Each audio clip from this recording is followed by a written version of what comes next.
Hi, and welcome to Get Used to It. I'm Sheila Kuehl, your guide or host or whatever you want to call me today, and I'm incredibly pleased to have as my guest today Paul Monette, who is a world-renowned writer and activist whose best-selling book, Becoming a Man, won the National Book Award just last year in 1992. Paul, I'm really happy to have you here today. Thank you. I think you should call yourself a shaman. Shaman, that would be good, or witch. Either one, we right. have covens and things. Exactly. You know, lesbians have these things. Exactly. Well, let me ask you first to talk about your work, because I always think it's kind of fascinating, not only how you go about it, but sort of how you see it, what you think it's for, how you got into it. My work changed radically in 1986 when Roger died, and I'm amazed that I've been able to produce that much work since then. I mean, I didn't really know. The first line of Borrowed Time is, I don't know if I'll live to finish this. Mm-hmm. And that continues to be the gun at my head, as it were, and it was wonderful to me to be able to talk in so many different forms about the calamity. And you had written a lot before that, though, right? Yes, I started out as a poet, not even a very bad poet, but a dull, and in the closet, so that, you know, it's all these beautiful images and lovely language that are not telling the truth. Huh. And I did that probably from my 20th year to my 28th year.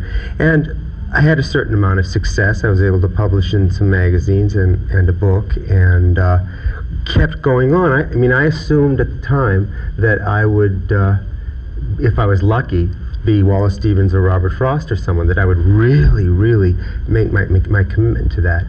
And then a funny thing happened. I came out, and poetry wasn't enough anymore. I wrote some poems about being in love with Roger, and I wrote a couple of poems about queer subjects, but it wasn't enough anymore. How do you mean it wasn't enough? You mean the form itself wasn't enough to contain what you wanted to say? Yeah, I mean, I suddenly really wanted to start telling stories, and at the same time, not to cast aspersions on anybody, but I was very sick of the narrow little world that poetry has become. I mean, they always say about the fights for space and territory in poetry are for the smallest amount of gain, but people still fight those fights. Mm. And I also had been teaching during all the years that I was writing poetry, and I didn't want to do that anymore. I don't think I was a bad teacher, but I just that's not what I wanted to be. I didn't want to be an academic writing about academic subjects. I really wanted to write about the world. So I took a year off when I was 29 or so and wrote my first novel, and really loved that form. That's called Taking Care of Mrs. Carroll, and that really, I think, is as sunny and rich a picture as I could paint at the time of what it meant for men to love men and women to love women. Mm-hmm. And then I wrote two other novels that are, for want of a better word, gay novels. Certainly the central character in each is a gay man.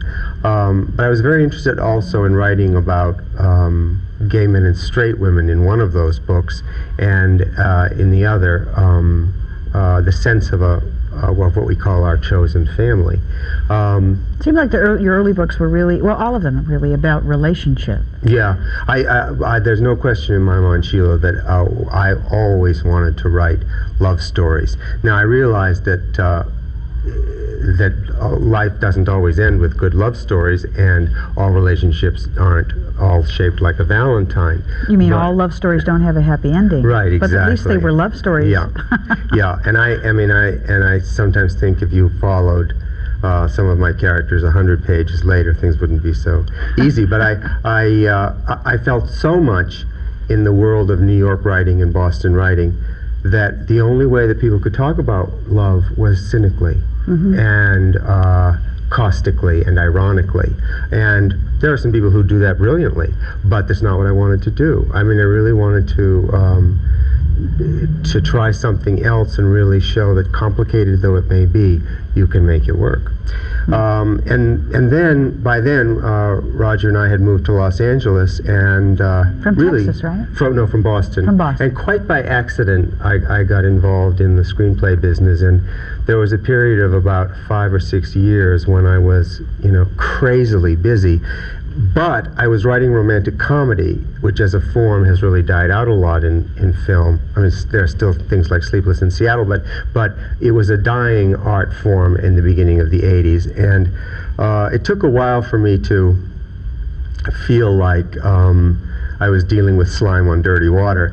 But eventually I did feel that, and I felt really quite trapped by that. Still trying to write fiction on the side, but not unsatisfied, very unsatisfied, and unsatisfied also with not being able to use queer characters in my screenplays. I had very open producers and stuff, and I'd include a gay character here and a lesbian character there, but they never got made.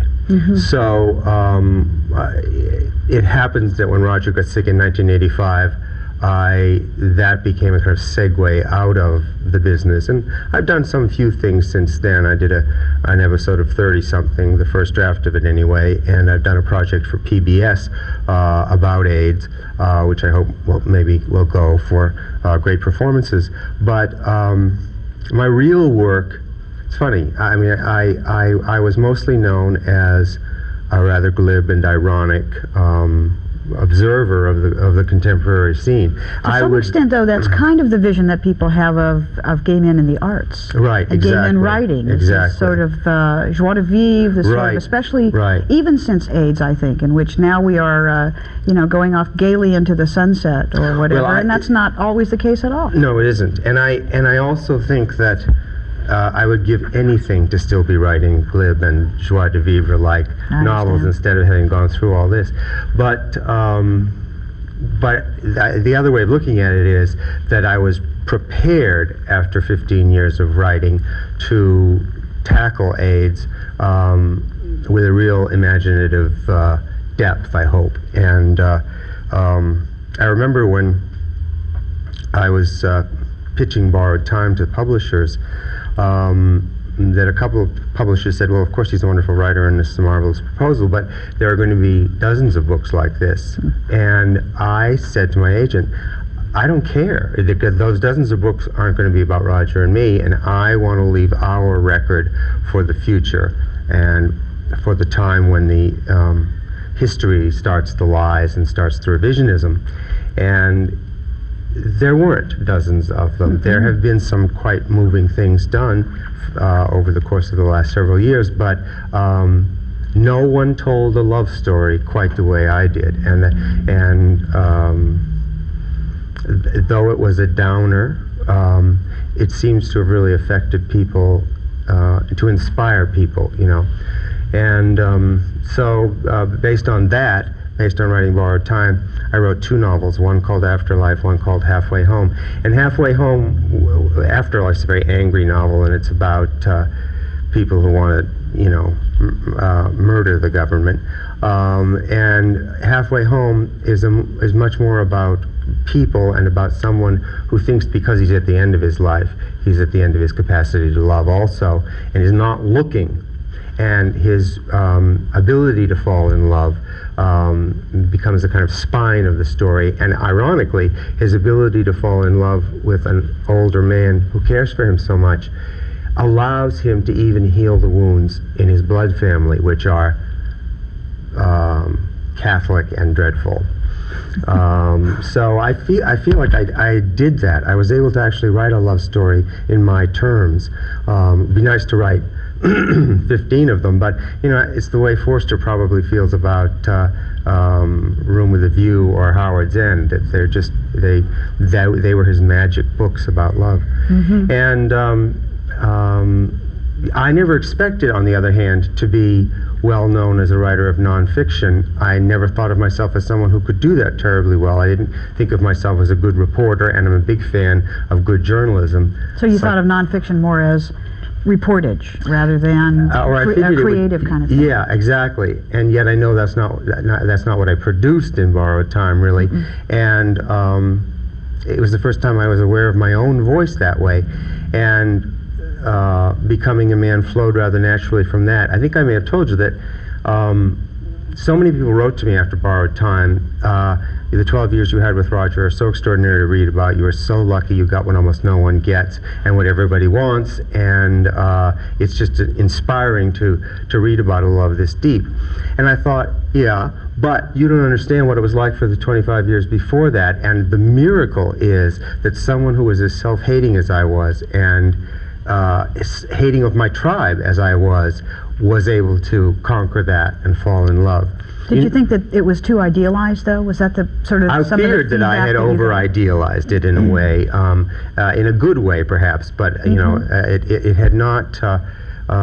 You know, you and I both know we're not over all of the self-doubt and self-hatred even now, because there are ways that can pinprick you. It never goes away, and people can push buttons about it all the time. Right. And the other thing is, what love stories do we have, really, for our community? There are so few that are just true. I mean, it's wonderful to be able to write a true love story. There could be, there are novels, but to see that this could really happen, I think that it gives hope to people a bit. Right, I hope so. This is not to take anything away from James Baldwin for the kind of, difficult, complex, sad relationships that end up in his novels, and it's not to take away from where those people were in the 50s and how brave they were to be able to talk about it. I was very, very upset when I first saw Boys in the Band, and I thought, this is just awful. I don't want any part in this world. But I was saying to somebody a couple of weeks ago, first of all, Mark's a wonderful writer, but second of all, it's the people from Boys in the Band who had the Stonewall Rebellion. They were the ones who, and so even some of the things that seem not to have presented us in a positive light, presented us in a true light.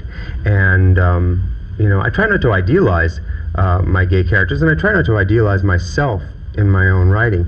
My one task when I was writing Borrowed Time every day, because it was a very painful time, was just tell the truth, just tell the truth, just tell the truth. And I would really, that wasn't important to me before that. Romanticizing the truth. Yeah, exactly. And Becoming a Man also. After I wrote 50 pages of Becoming a Man, which is about my childhood sexuality, I was really very excited about it. I thought, this is not dealt with much at all, and even though all the coming out stories don't get at it the way I did, and I'm really enjoying doing it. Everyone should do this. It very cleans out your head.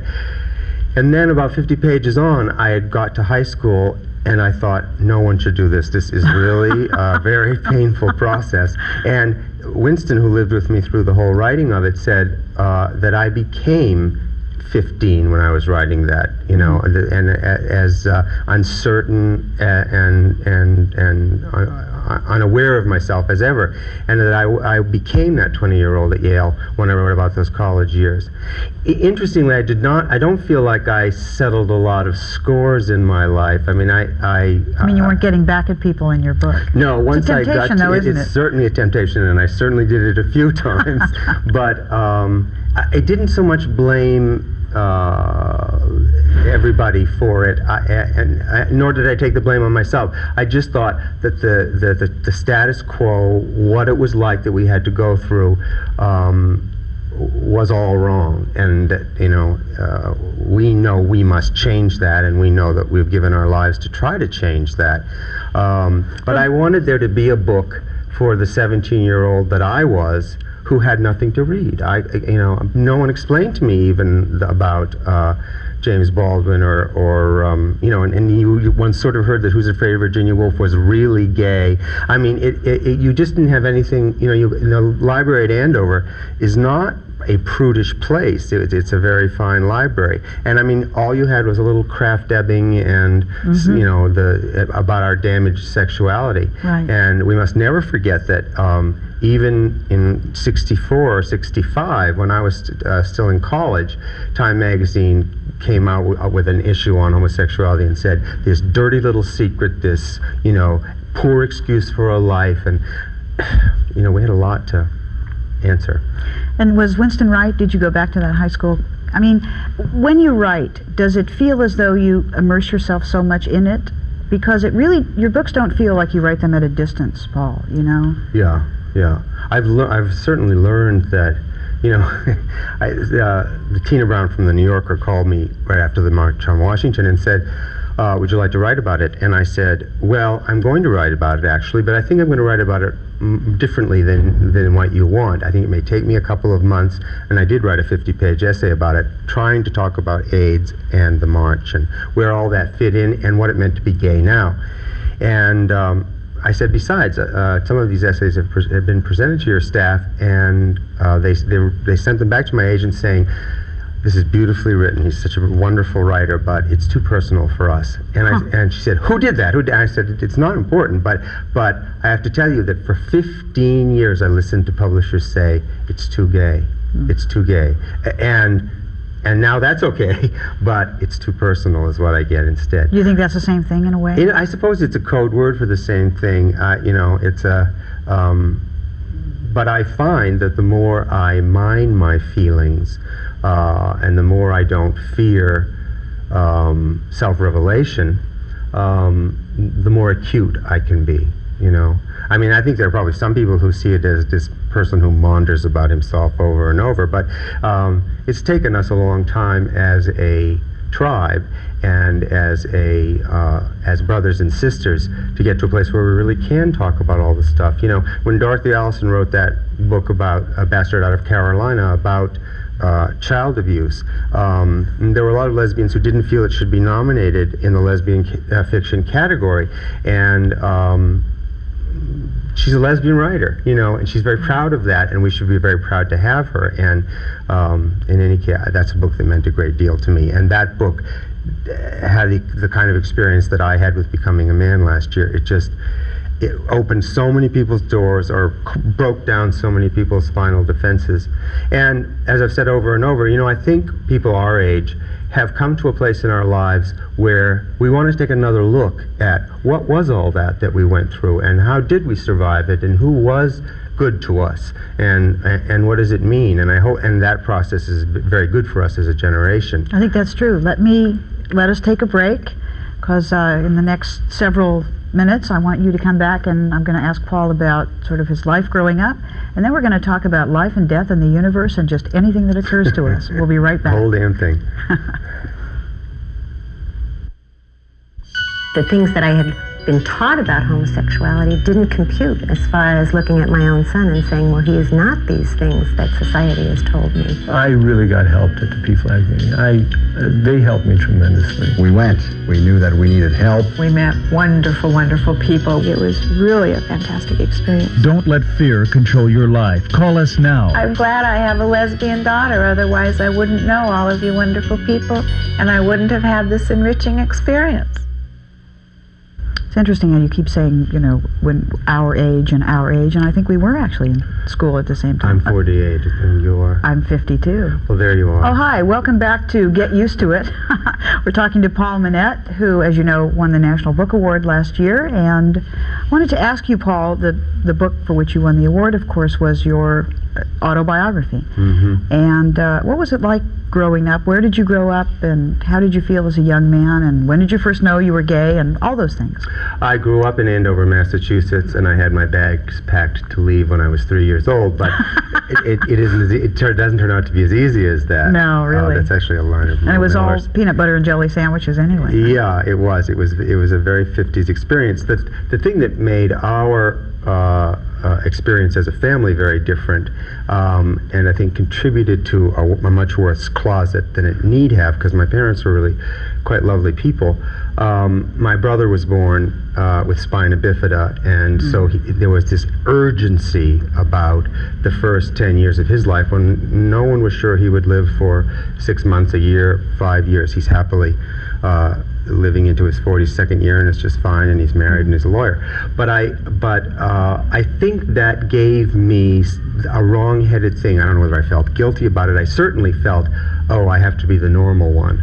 I can't follow these feelings that I have, because I certainly started to become very aware of a kind of gay sexuality when I was 7 or 8 years old. I don't know whether I would have put that name to it, but I really feel that I had a reasonably open attitude and a kind of growing nicely into it until I was 12. And then as soon as puberty hit, the door shut. The door slammed shut. Because of what you heard about being gay, because of how awful it was. And yes, exactly, and feeling also this is like the thing that's very interesting to women, I have to tell you, because we always hear from men, well, I knew I was gay, or I had these feelings, or whatever, when I was 8 years old.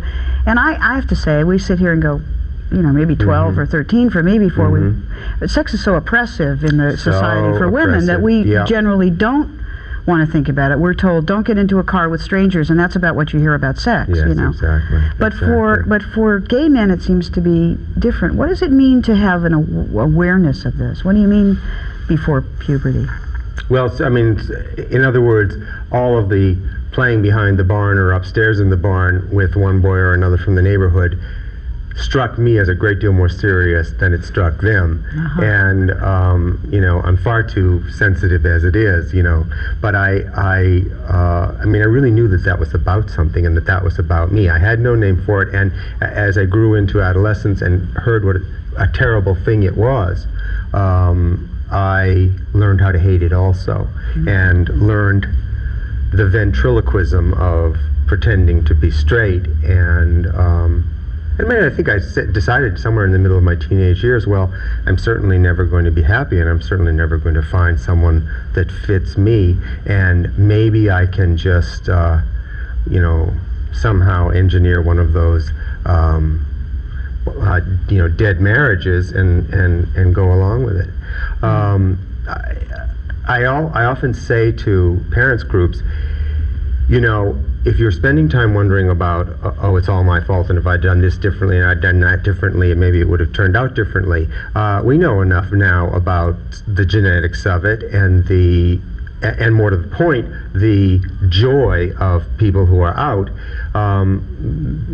Families don't have to take responsibility or feel guilt about that, but they need to question the way in which they helped the closet happen. Because how many locks are on the closet door? An awful lot of things dovetail into. And but this, what you said about the sort of, I want to get back to the genetics thing, because this is a whole discussion that we're having now, and to get sort of how you feel about it. But when you talked about the joy of it, I'm not so certain that most parents or even friends of young people who say, well, I think I might be gay, think that it's a very joyful thing. They don't see the joy of our movement, really. And of course, they think you're going to be hurt. And in essence, aren't you? The society doesn't treat us very well. No, I quite agree with you, Sheila.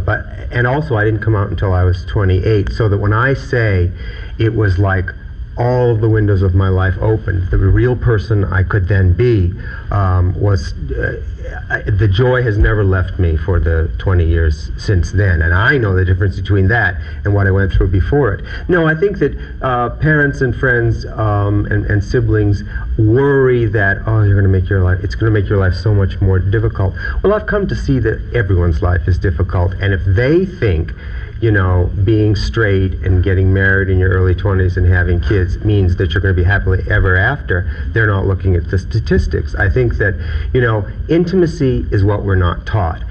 By not teaching us courses in sexuality, it's not so much that you don't get to know about the peenie and stuff, it's that you don't really understand what it's for, and that intimacy is very difficult to achieve. That too is a lifelong process of honesty and work in the best relationships. And I got a call from a kid on a radio station in San Francisco last year, about 11 years old, saying, why would anyone want to be gay? And he didn't say it in a hostile way, but when I realized he had a fair amount of hostility behind it. And I said, you think all you have to do is get laid in high school, and then your whole life is going to just be fine, because you'll have proven yourself a man. I promise you, in 10 years in your early 20s, you're going to be as confused and troubled about it all as any gay or lesbian person. That's it. It's not.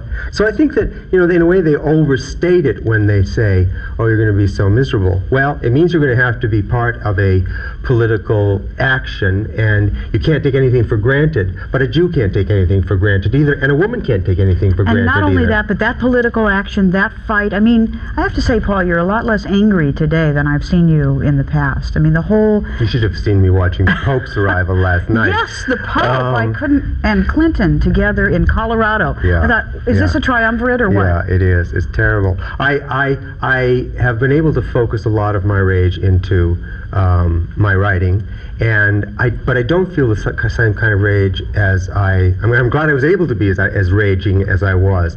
But one of the ways in which you have to handle AIDS is to not get into every fight, if possible. Since I'm able to write particularly about our enemies in organized religion, that seems terribly important to me, and also our enemies among the jerkwater Republicans. So, well, there's a sort of appropriate anger. I mean, there are several themes I think that have run through a lot of your writing, and I've heard you speak often as well.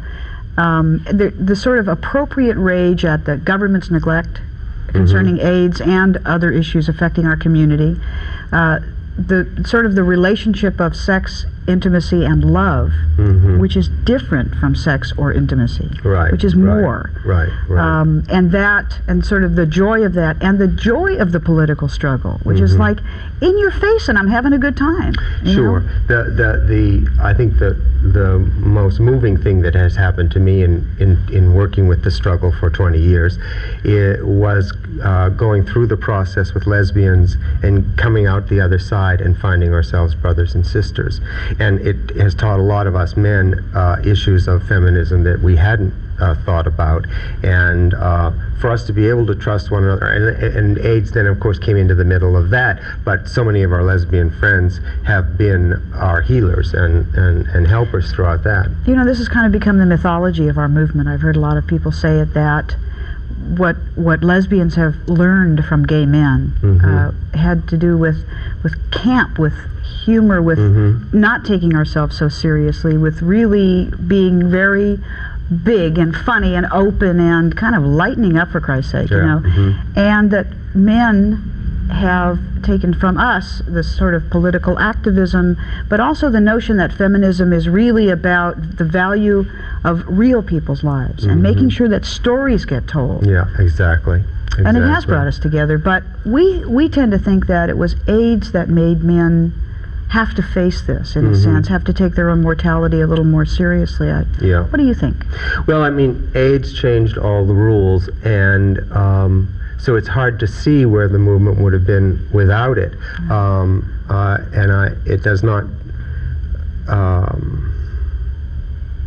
It does not save one more person from dying tragically, that we've made so many strides as we have politically.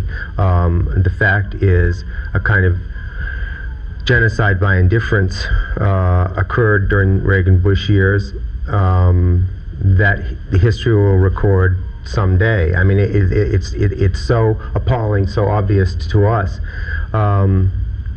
If it hadn't been that, it would have been just the issue of our being gay and lesbian, and to see the kind of hate that engenders in fundamentalists. You know, people hate us on the left and the right, either communists or fascists. They all hate us. And of course, the way they hate us is to hate the men and pretend the women don't exist. That's right. And that's the very same thing that these ministries do. I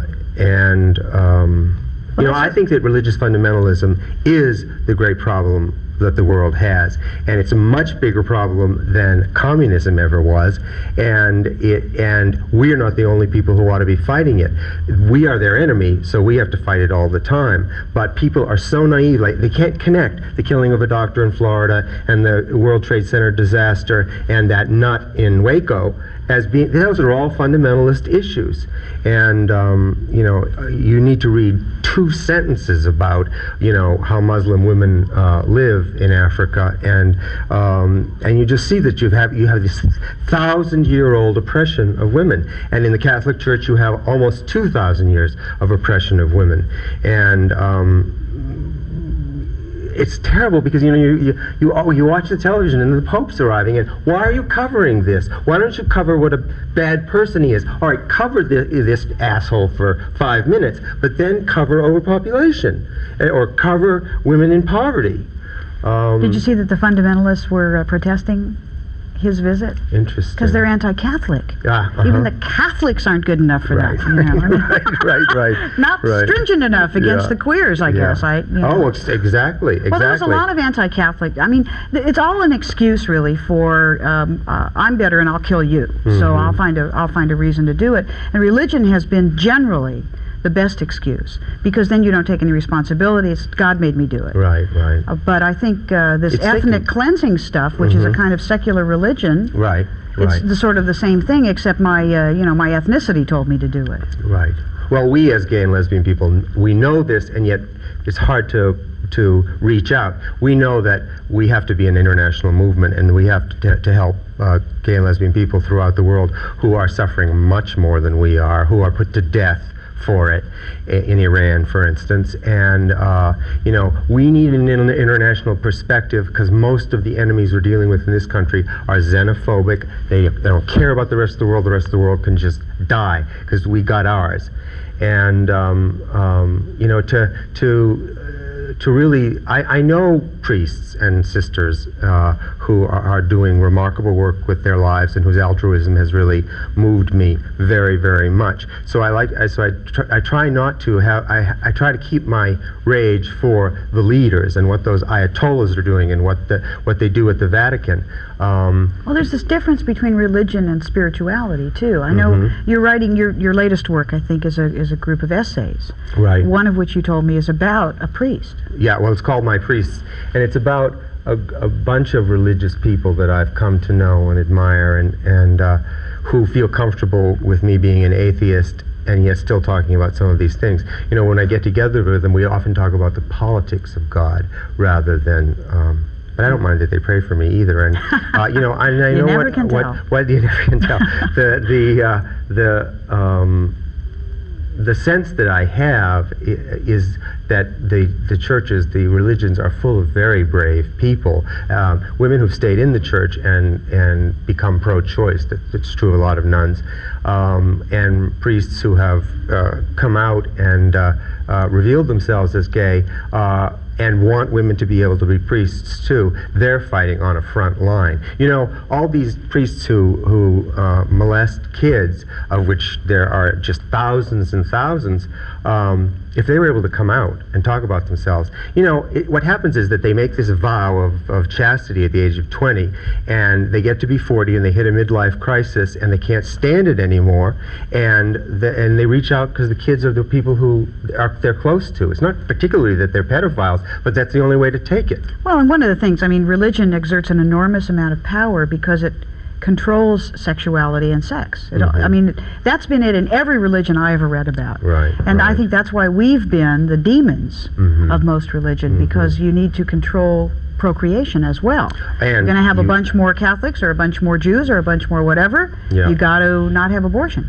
And notice how upset his papacy became about witches and that whole issue of the pagan. I think most of the people that I feel close to understand that as a kind of spirituality. Do I believe in God? I believe in the gods of the ancient Greeks, because they had a goddess of love and beauty, and they had a god of the sun, and the rituals they had to honor those people or those gods was honoring the earth and healing the earth. And that's not so different from what is happening in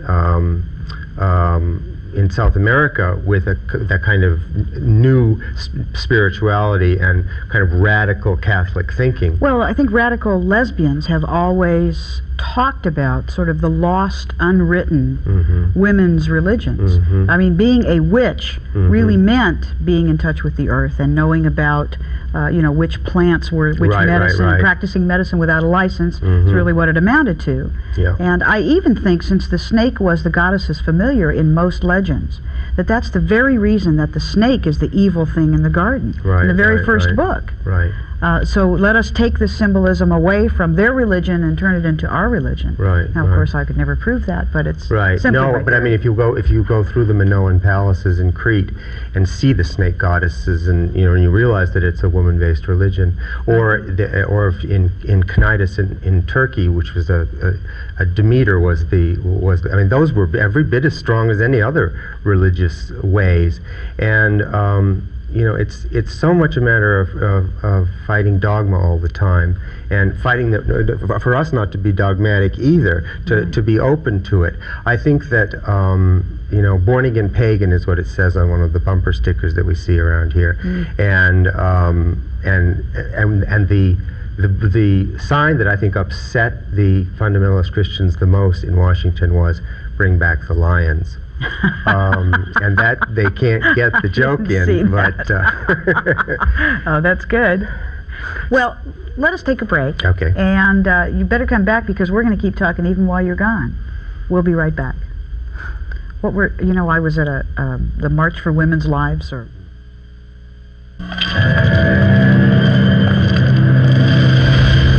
Hey, faggot, come here, I want to talk to you. Okay, I don't want any trouble. You got a problem, faggot? I'm not gonna fight you. Oh, yeah?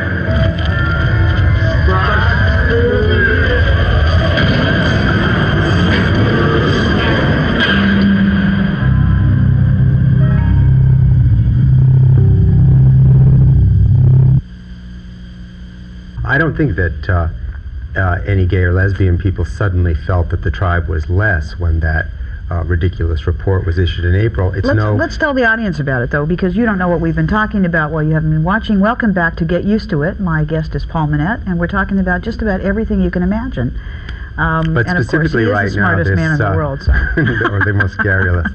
We were talking about that Guttmacher Institute study that came out by accident the week before the march in Washington. Oh, sure, by accident, saying yeah. that there's only 1% of us. And, since then we've just been hearing what a flawed study it is, and what a... How do they do that study? They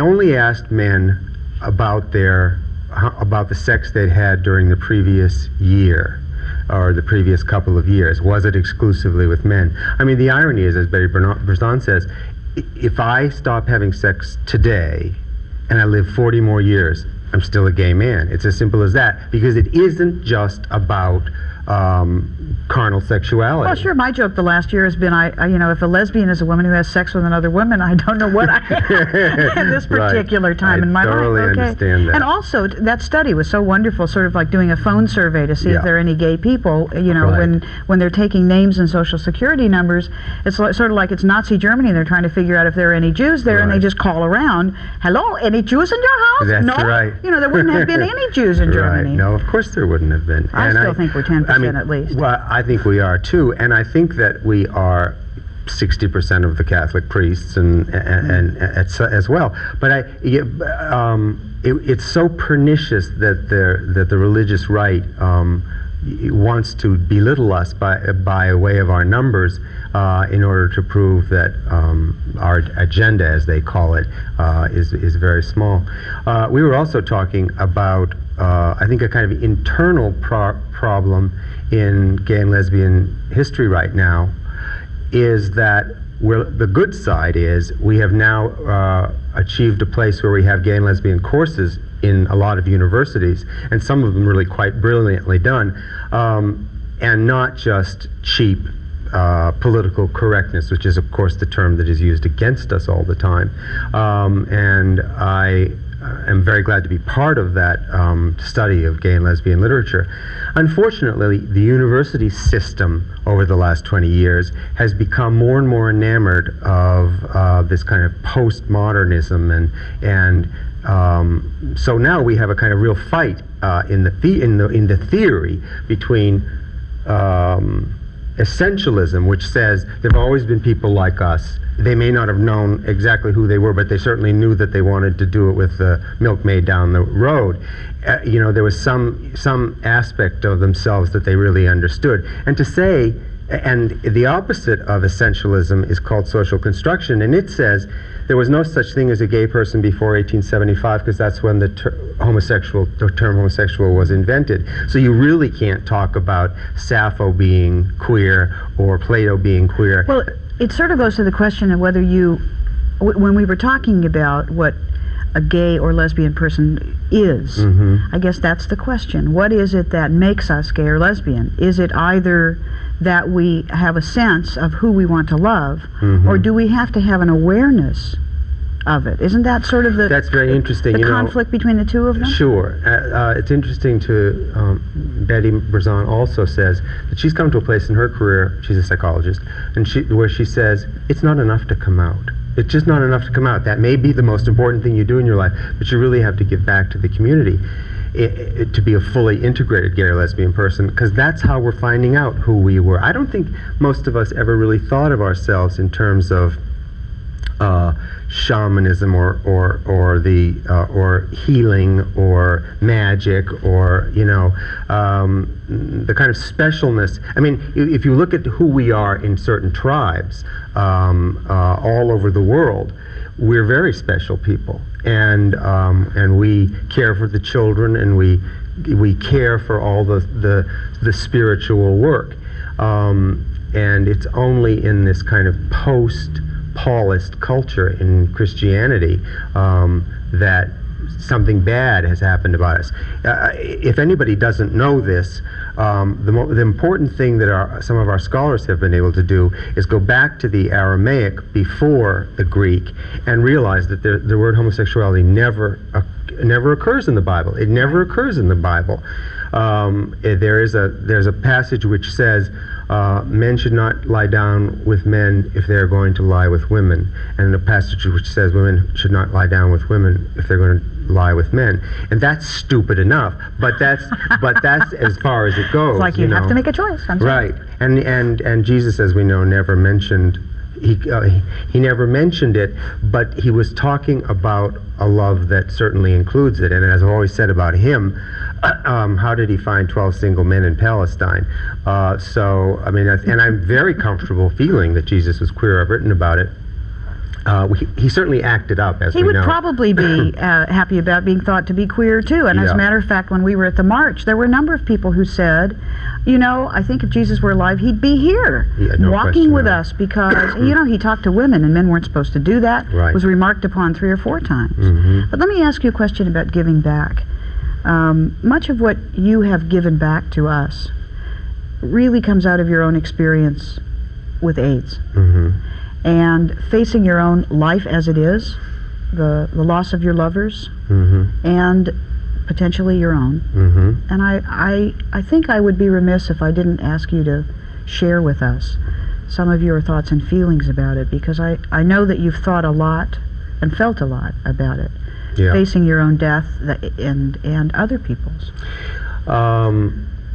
I think that most of us in the urban communities where we have most connection with one another are in such multiple loss syndrome that we have not really properly had a chance to grieve, except here and there for people we really love. But I feel a sense of rage that Roger was taken so early, and that Stephen was taken so early, that so many of my friends were. I think what has kept me sane in the last several years is the fact that I feel like I've been working to do something about it. We are nowhere in the fight against AIDS. We are at the beginning. Hundreds and hundreds of thousands of Americans are going to die during Bill Clinton's watch, for instance. And I've been lucky because at being such an activist, I've had medication available to me, and having good insurance, I've had medication available to me that keeps me here. I mean, I may be gone in a month or 2, but I have not been debilitated by it.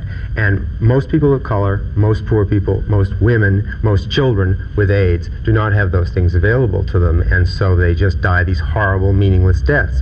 And you know, the whole idea of serving witness is something that I guess I get from people like Anne Frank and Primo Levi. Primo Levi wrote about the camps for 40 years after he was liberated, and in a way you could say, well, you wrote one book, why do you want to keep writing it? Because he lived long enough into the mid-50s that the capos from the camps were saying, oh, that my camp wasn't like that. There were no Jews in my camp, but we had a really good arts and crafts program or something.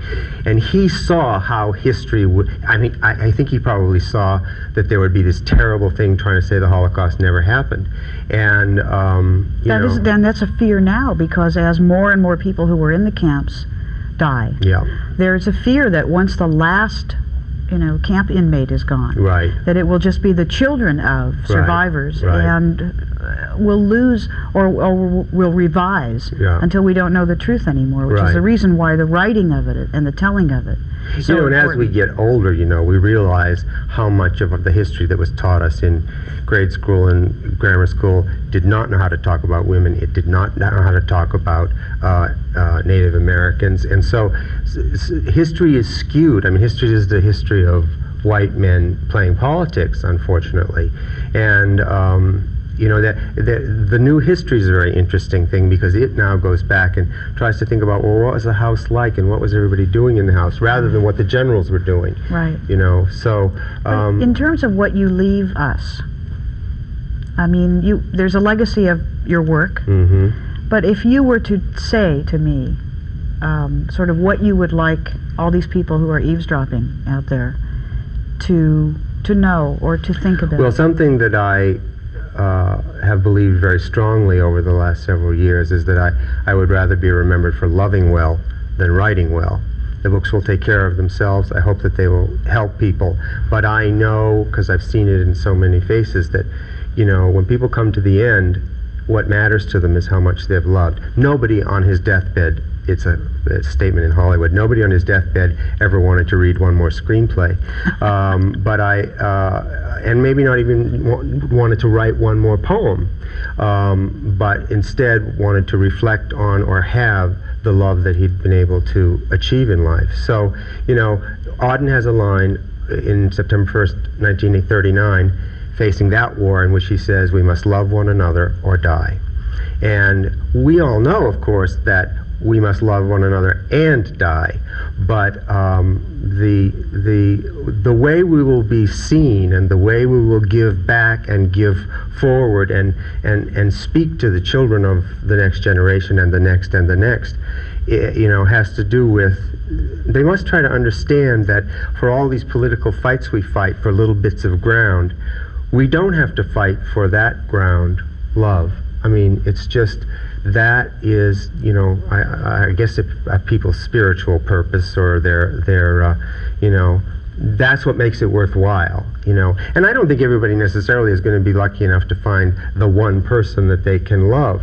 The love obviously has to be grander than that, if it's... Well, I think people do mistake relationship for love. I mean, and they mistake sex for love a lot. A lot. Yeah. But I think on one's deathbed, and I don't know yet, but will, it's an accumulation. It's sort of like, who did you love, and how did you love, and I suppose people would like to think, and what did I get back, and what was the love?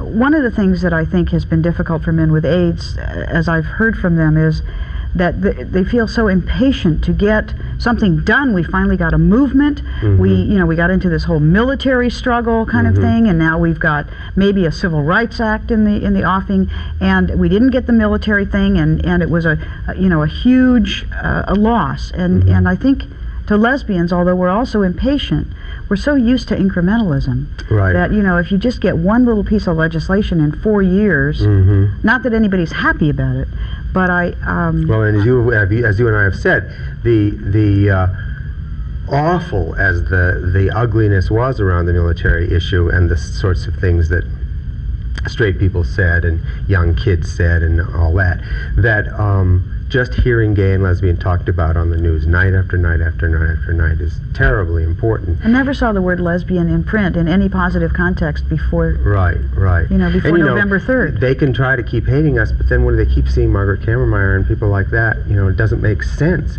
And I've always felt, let them say all their hate, because decent people are going to realize, I don't want to be like that. Well, that's sort of what happened at the Republican convention, don't you think? Yes, I do. They just took a little too much for granted in terms of how hatred would play out there in the boonies, and it didn't seem to. I did not realize, neither did you, growing up, that I would have so many enemies. But I have the joy of having achieved myself, and I can live with it. In other words, I used to say to a friend of mine, it's amazing to me that I can be this angry and be this heartbroken by all the hate out there and still be a happy person. And, it's just, it's the luck of the draw. If you feel you're in the middle of it, we are expressing thoughtful, political stuff, and these other people are just, dancing in the wind. I think it was Melrose, and you may know, who said something like that the best minds of every generation must spend some time in prison. And I think that equally, that if you're really doing something important, you have to expect to be hated by somebody, by the right people. Right. And we certainly are hated by the right people. We certainly are. And there's also the business that when Socrates says that an unexamined life is not worth living, he doesn't mean that the examined life is going to be easy, or the people are going to agree with it. So one has to be tough, and one has to not let it get under one's skin. And we do the most, I think, by being role models for one another. We barely had them when we were growing up. We are them for other people, and I think that's terribly important.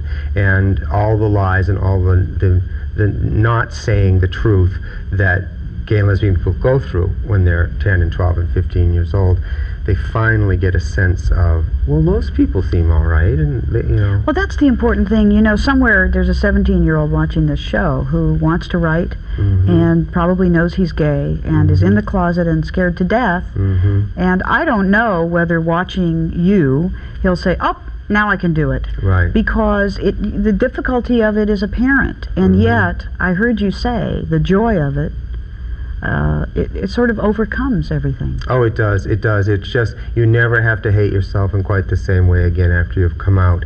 And coming out is, as we know, it's a long, drawn-out process. But I remember Tori on Rod Reagan's show just saying, come out, come out, come out. And she had to deal with all these people who had been changed, who were no longer in the lifestyle, as it were. And these men were just saying these loopy things, and she said, you'll be back. Because, it's just, they will. I mean, it's very difficult to change this orientation. And we've all said, well, who would choose to be gay? It's so tough.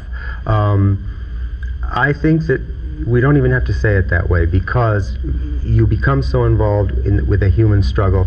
Listen, what can you and I do about some kid in Somalia or some kid in the Sudan? The world is coming apart at the seams, and therefore if you don't do something for someone, despair is the only thing that will happen. And there's always something within our grasp to do. There certainly is. Coming out is a very wonderful thing. It's scary. It sort of reminds me, I think it was Shell Gasoline had this thing where it showed a car driving toward a brick wall, and it drives up to the brick wall and drives right through it, and it turns out from the other side it's just a piece of paper that looks like a brick wall. Well, that's very much the way I felt put. about coming out. Yeah. It was so scary from the other side. Right. No, I think that we have achieved. It's amazing to me to find that in many high schools and many colleges are gay and lesbian support groups, and good for them. I mean, I just think that the sooner that you can start understanding yourself for real, the better off you are. What's the one more thing you would write? I think I'm actually managing to do the one more thing that I wanted to write. This book of essays is called Last Watch of the Night, and its subtext has to do with dying of AIDS, but and a lot of it has to do with being gay, but the front text is about just things that I wanted to think about in my own life. It's more a book for me in a way than the others have been, but it's highly, highly personal. And as I said before, if the problem people are going to have with me is that I'm too personal, then wait till they see how personal I can get. So I do feel that, Larry Kramer and I always say to each other, the old Baptist hymn, "Work, for the night is coming." And if you take it that seriously, and since you get a lot of joy from your work, go for it until you can't anymore. Paul, thanks very much. Our time is up. Hope you enjoyed it as much as we did. Right, very definitely Get used to did. it, and Paul Monette, thanks. Thank you. Nice to be here, Sheila. Get that kiss on camera. Yeah.